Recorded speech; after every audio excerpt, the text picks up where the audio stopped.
Guys, welcome on to this channel. Chemistry first chapter, inorganicல first chapter ஆன metallurgy. இந்த chapterல அதிகப்படியாக கேட்கப்பட்ட frequently asked question, திரும்ப திரும்ப கேட்குற questions and பழைய PYQ questions தான் இது பண்ணும்போது இந்த chapterல 10 questions இருக்கு அப்படின்ட்டு நம்மளுக்கு தெரிஞ்சிருக்கும். இந்த 10 questionsல அதை எக்ஸ்பிளைன் பண்ணி சொன்னோம் அப்படின்னா இம்பார்ட்டன்ட் கொஷின்ஸ்க்கு சமமானதாக தான் இருக்கும். அதை டக்குன்னு இந்த வீடியோ மூலிமா நீங்கள் அதை கற்றுக்கிட முடியும் அண்ட் புரிஞ்சுக்கிட முடியும். நீங்கள் அதை எக்ஸாமுக்கு முன்னாடி பார்த்துட்டு போனாலே ஈஸியாக இருக்கணுக்காக தான் இந்த வீடியோ. அண்ட் தென் நம்ம come into the video. First question, explain the fourth rotation process. So book inside page number 4 August 21ல கேட்டிருக்காங்க. அண்ட் இங்கே வந்து என்ன அப்படின்னு பார்த்தீங்கன்னா ஃபோர்த் ரொட்டேஷன் ப்ராசஸ் பற்றி கேட்டிருக்காங்க. இந்த மெத்தட் நம்மளுக்கு தெரியும். யூஸ் டு பொதுவாகவே நம்ம எதுக்காக யூஸ் பண்ணுவோம் அப்படின்னாலே சல்ஃபைடு ஓர்ஸை கான்சன்ட்ரேட் பண்ணுறதுக்காக தான். சல்ஃபைடு ஓர்ஸ் அப்படின்னு சொல்லும்போது கலீனா, ஜிங்க் பிளெண்ட் அப்படிங்கிறவங்க அப்படிங்கிறதே நம்ம இது பண்ணிட்டோம். இது ஒரு புக் பேக் கொஷனில் கூட இது ஒரு பாயிண்ட்டாக இருக்கும். This is used to concentrate the sulphide ores அப்படின்னு கொடுத்துட்டு எக்ஸாம்பிள்ஸும் கேட்டிருப்பாங்க. நம்ம அதை எழுதியிருப்போம். ஓகே, இப்போ நம்ம வரலாம். In this method the metallic ore particles which are preferentially wetted by oil can be separated from கேஸ். இந்த மெத்தடில் நம்மளுக்கு மெட்டாலிக் கோர் பார்ட்டிகல்ஸ் எல்லாமே நம்ம எது மூலிமா இங்கே வெட்டபிலிட்டி அப்படிங்கிறது ரொம்ப ரொம்ப முக்கியம். ஆயிலில் நம்ம நனைய விட்டு அண்ட் கேன் பி நம்ம கேங்கை வந்து இந்த மெட்டாலிக் கோர்லேருந்து நம்ம என்ன பண்ணுறோம், செப்பரேட் பண்ணுறோம். In this method the crushed ore is suspended in water. எதில் நம்ம சஸ்பெண்ட் பண்ணி வச்சுருக்கோம், ஊற வச்சுருக்கோம் அப்படின்னு பார்த்தீங்கன்னா crushed ore நம்ம வாட்டரில் இது பண்ணியிருக்கோம். Mixed with frothing agent. நம்ம அதை எதில் மிக்ஸ் பண்ணுறோம், ஃபோர்த்திங் ஏஜென்ட் நம்ம அது கூட மிக்ஸ் பண்ணுறோம். ஃபோர்த்திங் ஏஜென்ட்னா யாரெல்லாம், பைன் ஆயில், எக்லிப்டஸ் ஆயில், இவங்க எல்லாத்தையும் நம்ம ஆட் பண்ணுறோம். Small quantity of sodium methyl xanthate which act as கலெக்டரும் நம்ம என்ன பண்ணியிருக்கோம், இங்கே ஆட் பண்ணியிருக்கோம். இந்த ஃபோர்த் ரொட்டேஷன் பற்றி ஈஸியாக படிக்கலாம் வாங்கங்கிற சீரீஸில் ஷார்ட்ஸில் நம்ம அதிகப்படியாக போட்டிருக்கோம். இது உங்களுக்கு நல்லாவே புரிஞ்சிருக்கும். இங்கே நான் அதையும் எக்ஸ்பிளைன் பண்ணுறேன். அதில் வந்து ஈஸியாக எப்படி ஞாபகம் வச்சுக்கலாம் அப்படின்ட்டு நம்ம சொல்லியிருக்கோம். இப்போ இந்த வீடியோக்குள்ளே வரலாம். The froth is generated by blowing air through this mixture. இந்த மிக்சரில் நமக்கு ஏர் வந்து வரனால நமக்கு என்ன ஆகுது அப்படின்னா நுரை வருது. ஃபோர்த்துனாலே நுரை அப்படின்ட்டு அர்த்தம். ஃபோர்டேஷன் அப்படின்னாலே மிதத்தல் அப்படின்னு அர்த்தம். நுரை மிதத்தல் முறை அப்படிங்கிறது தான் இதோடைய தமிழ் பெயர். The collector molecules attach to the ore particles. இந்த கலெக்டர் மாலிகூல்ஸ் எல்லாமே என்ன பண்ணுறாங்க அப்படின்னா ஓர் பார்ட்டிகல்ஸ் கூட அட்டாச் ஆகி and make them water repellent. அதாவது தண்ணியிலேருந்து வெளியே ஹைட்ரோஃபோபிக் அப்படின்னு சொல்கிற மாதிரி வெளியே வந்து வாட்டரை விட்டு வெளியே தள்ளுறாங்க. யார், இந்த மாலிகூல்ஸ் எல்லாமே ஓர் பார்ட்டிகல்ஸோட அட்டாச் ஆகி. ஆஸ் அ ரிசல்ட் என்ன அப்படின்னு பார்த்தீங்கன்னா ஓர் பார்ட்டிகல்ஸ் எல்லாமே ஆயில் மூலயமா வெட் பண்ணப்பட்டு ரைஸ் டு தி சர்ஃபேஸ் தரையில் வந்து விழுறாங்க. எது கூட, ஃபோர்த்து கூட சேர்ந்து வந்து இந்த ஃபோர்த் வந்து நம்ம எடுத்துட்டு அண்ட் அதை காய வச்சு நம்மளுடைய கான்சன்ட்ரேட்டட் கூட என்ன பண்ணிக்கலாம், நம்ம எடுத்துக்கலாம். The gangue particles preferentially wetted by water settle at bottom. இந்த கேங் பார்ட்டிகல்ஸ் எல்லாமே ஏர் மூலிமா வெட் பண்ணப்பட்டிருப்பாங்க. வாட்டர் மூலிமா அப்படிங்கிற காரணத்தினால இவங்க தரையிலே என்ன ஆயிருப்பாங்க, செட்டில் ஆயிருப்பாங்க. டயக்ராம் இஸ் மஸ்ட் தான், பட் ரொம்ப அதை கான்சன்ட்ரேட் பண்ணுறதோட எழுதிட்டு இது உங்களுக்கு புரிஞ்சாலே தெரிஞ்சிருக்கும். இந்த மோட்டார் இங்கே சுற்றுது, ஏர் நம்மளுக்கு இங்கே வருது, இந்த ஏர் வரனால நமக்கு நுரை வருது, அந்த நுரையிலேருந்து நம்மளுக்கு இந்த மாதிரி ஃபோர்த் வந்து நம்மளுக்கு வருது. அது கூட என்ன இருக்குது, நம்மளுடைய மெட்டல்ஸ்லாம் இருக்குது அண்ட் கீழே இம்ப்யூரிட்டிஸ் எல்லாமே செட்டில் ஆகுது. இது எல்லாமே முக்கியமான விஷயம் இந்த கொஷனில். இது வந்து ஒரு ஆப்ஷனல் தான், அந்த இதில் எக்ஸாம்பிள் பேஸ் பண்ணி நம்மளுக்கு இருக்குது. இப்போ minerals and ore second question, what is the different between minerals and ore அப்படின்னு நினைக்கிறேன். Yes, what are the difference between minerals and ore. இது ஒரு புக் பேக் கொஷினும் கூட. ஃபர்ஸ்ட் கொஷின் May 22ல் கேட்டிருக்காங்க. ஓகே, இப்போ இந்த கொஷினோட எக்ஸ்ப்ளனேஷனுக்குள்ளே போயிடலாம். மினரல்ஸ் அப்படின்னு சொல்லுறது naturally occurring substance that can be obtained by mining which contain metal in free state or in the form of compounds. ஒரு நேச்சுரலாக இருக்கிற தானாகவே இருக்கிற ஒரு சப்ஸ்டன்ஸ், அதை மைனிங் மூலிமா நம்ம எடுப்போம். இதில் மெட்டல்ஸ் எல்லாமே ஃப்ரீ ஸ்டேட்லேயோ அல்லது ஒரு கூட்டு பொருளாகவோ நம்மளுக்கு ஃபார்ம் ஆகியிருப்பாங்க. ஃபார்ம் ஆஃப் காம்பவுண்ட்ஸாக இருப்பாங்க. காம்பவுண்ட் அப்படின்னாலே கூட்டு பொருள், அதிகப்படியான மெட்டல்ஸ் எல்லாமே சேர்ந்துருக்கும். நம்மளுக்கு தேவைங்கிற மெட்டலை நம்ம அது மூலிமா எடுத்துக்கலாம். ஓர்னு சொல்லும்போது அதில் ஹை பர்சன்டேஜ் ஆஃப் மெட்டல்ஸ் இருக்கும். இதை நம்ம பொருளாதார ரீதியாகவும் வசதியாகவும் நம்ம அதை எடுத்துக்கிட முடியும். All minerals are not ore, all ores are minerals. இது நம்மளுக்கு தெரியும். எல்லா மினரல்ஸும் ஓர்ஸ் இல்லை, ஆனால் எல்லா ஓர்ஸும் மினரல்ஸ் தான். எப்படி அப்படின்னா ஓர்ஸை காட்டில் மினரல்ஸில் கம்மியான மெட்டல்ஸ் தான் இருக்கும். அதாவது மெட்டலோட பர்சன்டேஜ் கம்மியாக இருக்கும், பட் ஓர்ஸில் அதிகப்படியான மெட்டலுடைய பர்சன்டேஜ் இருக்கும். ஆனால் இந்த சைடு நம்ம வந்து பார்க்கும்பொழுது ஓர்ஸ் மினரல்ஸும் கிட்டத்தட்ட தான். ஏன்னா இவங்கள்ட்டையும் நம்மளுக்கு மெட்டல்ஸ் இருக்குது, அவங்கள்ட்டையும் மெட்டல்ஸ் இருக்குது. அதனால் ஓர்ஸு கீழே தான் நம்மளுக்கு மினரல்ஸ் வருவாங்க. ஆனால் மினரல்ஸ் கீழே ஓர்ஸ் என்ன பண்ண மாட்டாங்க, வரமாட்டாங்க. It contains low percentage of metal, it contains high percentage of metal. இதில் கம்மியான லெவலில் மெட்டல்ஸ் இருப்பாங்க, இங்கே அதிகப்படியான மெட்டல்ஸ் இருப்பாங்க. எக்ஸாம்பிள் பாக்ஸைட் செனாக்ல example bauxite. So third question என்ன அப்படின்னு பார்த்தீங்கன்னா describe the process of nickel. So நிக்கலுடைய ரிஃபைனிங் ப்ராசஸ் அப்படின்னு சொல்லும்போது நம்மளுக்கு யார் ஞாபகம் வரணும் அப்படின்னா வேஃபர் ஃபேஸ் மெத்தட். இந்த வேஃபர் ஃபேஸ் மெத்தடில் 2 பேர், Mond's process, van Arkel process. Mond's process தான் நம்மளுக்கு நிக்கலுடைய refining நம்ம யூஸ் பண்ணுறது. Van Arkel process for titanium and zirconium. The impure nickel is heated in the stream of carbon monoxide at around 350 Kelvin. 350 Kelvin நம்ம என்ன பண்ணுறோம் அப்படின்னா impure metal நம்ம என்ன பண்ணுறோம் கார்பன் மோனாக்சைடு கூட நம்ம என்ன பண்ணுறோம் ஹீட் பண்ணுறோம். அது நிக்கல் என்ன ஆகுது அப்படின்னா கார்பன் மோனாக்சைடோட ரியாக்ட் ஆகி ஹைலி வாலட்டில் அதிகப்படியாக அழியக்கூடிய ஒரு நிக்கல் டெட்ராகார்பனேட், அதாவது ஒரு காம்ப்ளெக்ஸ் தான் நம்மளுக்கு ஃபார்ம் ஆகுது. அந்த காம்ப்ளெக்ஸை நம்ம திரும்பி ஹீட் பண்ணும்பொழுது 460 கெல்வினில் அது டிகம்போஸ் ஆகி நிறைய சப்ஸ்டன்ஸாக பிரிஞ்சு நம்மளுடைய பியூர் மெட்டலை அது கொடுக்கும். இதுதான் இங்கே உள்ள கதை, அதை தான் சொல்லியிருப்பாங்க. ஃபோர்த் கொஸ்டின் என்ன அப்படின்னு பார்த்தீங்கன்னா explain the zone refining process with example zone refining process தான். This method is based on, இது ரொம்ப ரொம்ப முக்கியமான கொஸ்டின், அதிகப்படியாக பப்ளிக் எக்ஸாமினேஷனில் கேட்கப்பட்ட question. This method is based on fraction crystallisation base பண்ணி தான் இந்த மெத்தட் இருக்குது. when an impure metal is melted, impure metal நம்ம மெல்ட் பண்ணுறோம், allowed to solidify பண்ண வைக்கிறோம். the impurities will prefer to be in molten region என்ன ஆயிடுவாங்க அப்படின்னா அந்த impurities எல்லாமே கலெக்ட் ஆவாங்க. impurities எல்லாமே more soluble in melt than in solid metal. ரொம்ப soluble மெல்ட்டாக இருக்கும்பொழுது இருப்பாங்க. இம்ப்யூரிட்டிஸ் எல்லாமே ரொம்ப கரையக்கூடியதாக இருப்பாங்க. எப்போனா மெல்ட்டாக இருக்கும்பொழுது எதை காட்டிலும் சாலிட் ஸ்டேட்டில் இருப்பதை காட்டிலும். One end of the rod is heated using mobile induction heater மூலிமா ஒன் எண்ட் ஆஃப் த ராட்லேருந்து இன்னொன்று எண்ட் ஆஃப் த ராடுக்கு நம்ம என்ன பண்ணுறோம் அதை கொண்டுகிட்டே போகிறோம். கொஞ்சம் கொஞ்சமாக நம்மளுக்கு என்ன ஆகுது அப்படின்னா மூவ் ஆக நம்மளுடைய இம்ப்யூரிட்டிஸ் எல்லாமே நம்மளுடைய மோல்டன் ஜோனில் கலெக்ட் ஆகுறாங்க. எதனால் அப்படின்னா due to the movement of ஹீட்டர்னால.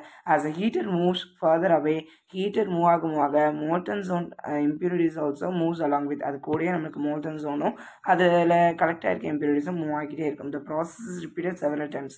அதிகப்படியான நேரங்களில் இந்த ப்ராசஸ் திரும்ப பண்ணும்பொழுது பை மூவிங் தி ஹீட்டரை இது பண்ணுறதுனால சேம் டைரக்ஷனில் திரும்ப பண்ணுறதுனால நம்மளுக்கு அதோடைய தேவைங்கிற அளவான ஒரு பியூரிட்டி லெவலுக்கு அது வந்துடும். திஸ் ப்ராசஸ் கேரிட், இது ரொம்ப ரொம்ப முக்கியமான பாயிண்ட்டுன்னு சொல்லலாம். இந்த மெத்தட் எதில் கேரிட் அவுட் ஆகும் அப்படின்னா இனர்ட் கேஸ் அட்மாஸ்பியரில். எதுக்காக அப்படின்னா மெட்டல் வந்து ஆக்சிடேஷனுக்கு இன்வால்வ் ஆகிடக்கூடாது அப்படிங்கிற காரணத்தினால. எக்ஸாம்பிள் கண்டிப்பாக எழுதணும்.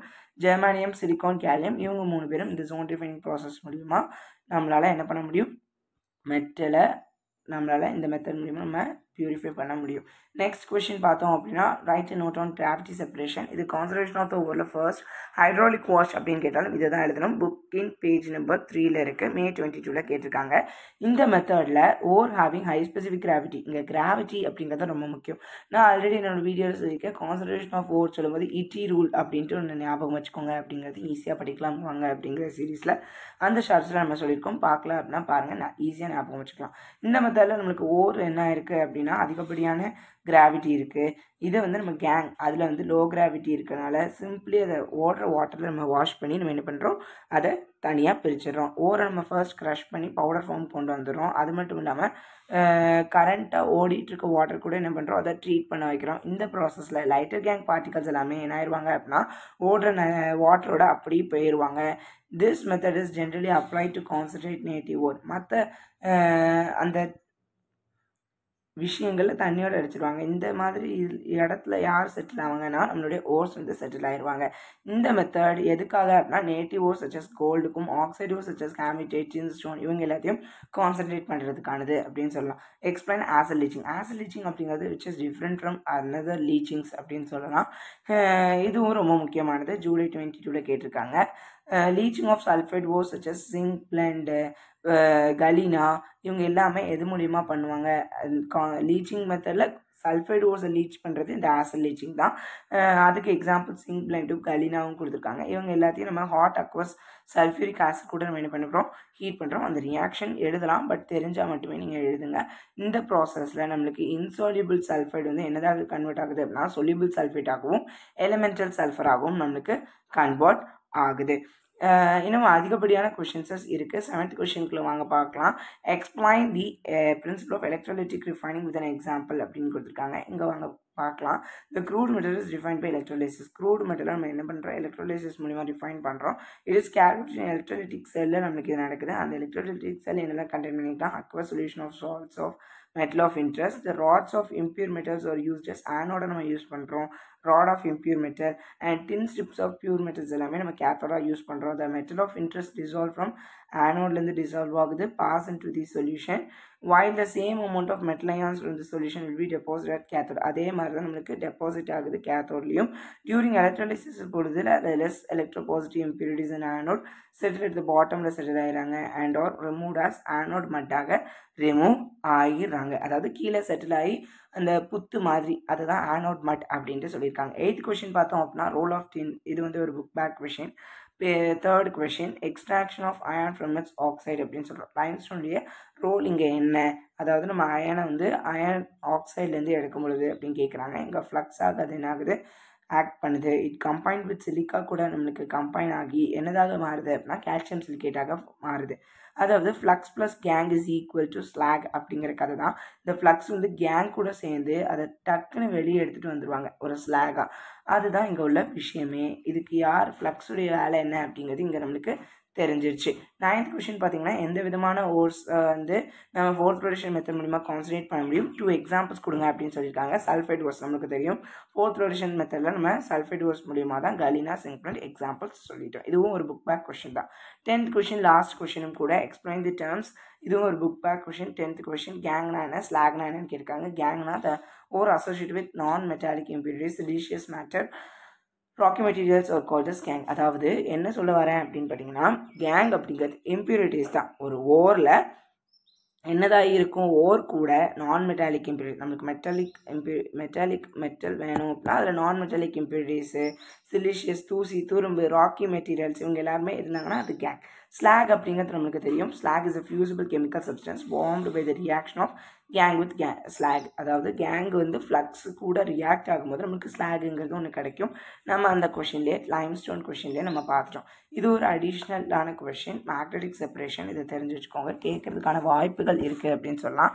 இந்த மெத்தட் எதுக்காக அப்படின்னு பார்த்தீங்கன்னா ஃபெரோ மேக்னெட்டிக் ஓர்ஸ்க்காக தான். இந்த மெத்தட் எதோடைய டிஃப்ரென்ஸ் பேஸ் பண்ணியிருக்குன்னா மேக்னெட்டிக் ப்ராப்பர்ட்டிஸஸ் தான்.